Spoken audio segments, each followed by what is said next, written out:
and welcome to our garden journey. On today's episode, I'm really excited.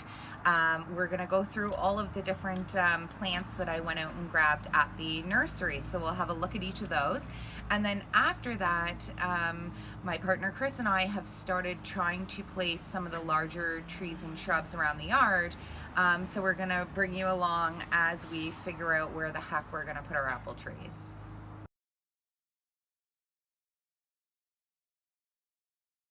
A local garden center was having a 50% off sale on fruits and fruit trees and different perennials. We really decided to take advantage of that, and by we, I initially mean me. I was actually terrified when I first came home to show my partner what I had done on a whim. But he was incredibly supportive, and so we ended up picking up some just really cool things. So for example, one of the things I grabbed is this awesome cultivator called Baby Cakes. It's a blackberry that's meant to stay compact, and you can actually even grow it in containers. I'm not going to be doing that, but it doesn't require staking, and I mean, they say it's thornless, and I'm feeling it right now, and it is. We also picked up some Jostaberries, lots of them.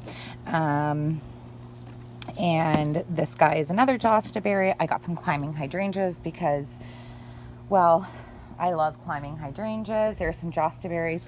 This guy here is another Baby Cakes. We got pollinators for everything.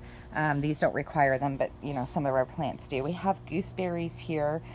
And these are the compact raspberry shortcake cultivators, which are very exciting for me too. Thornless. We got one of these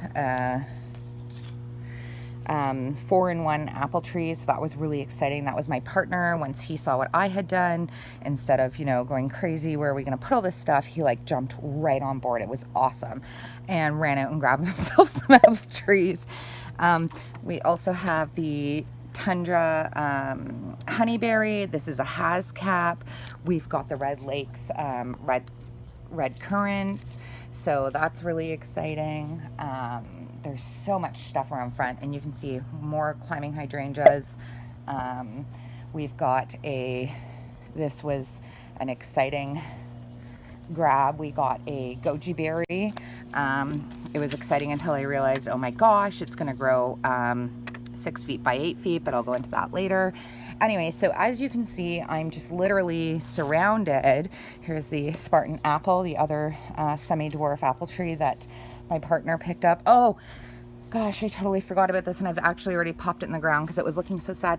This is only labeled right now grapes, but is actually the Fredonia. I believe that's how you pronounce it. That's a Fredonia grape, and it looks like I already have a visitor on my Fredonia grape.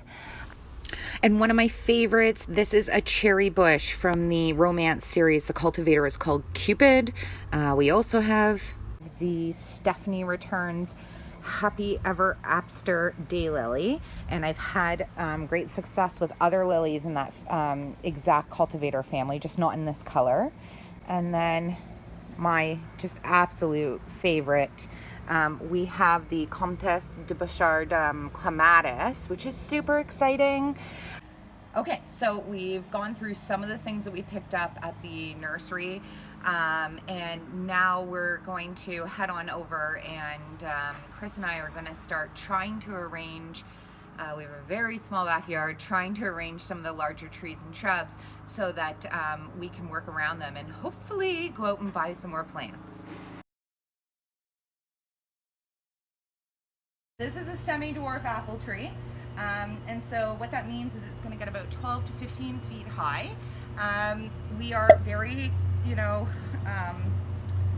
very tight on space here, so we felt that a 10-foot measure on the soil, on the root system, the whole way around, would help us prevent any sort of new roots coming smashing through the foundation of our wall, which is right over there, and our pool, which is right over there. So we wanted to kind of protect both of them. And anytime you plant a tree, you know, look up, look around, grab the tape measure. So we know that this is going to give about a 12-foot spread on top, which means branches are going to go out about 12 feet.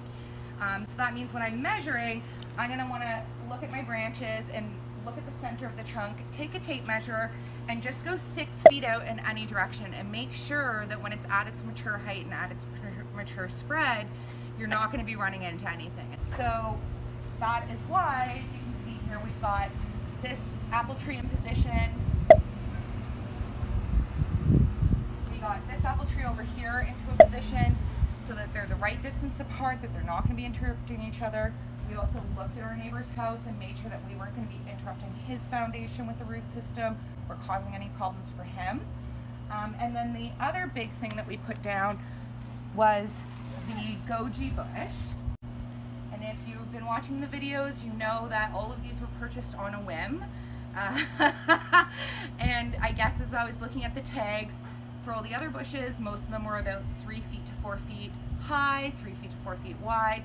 I assumed that a goji berry bush would grow the same way.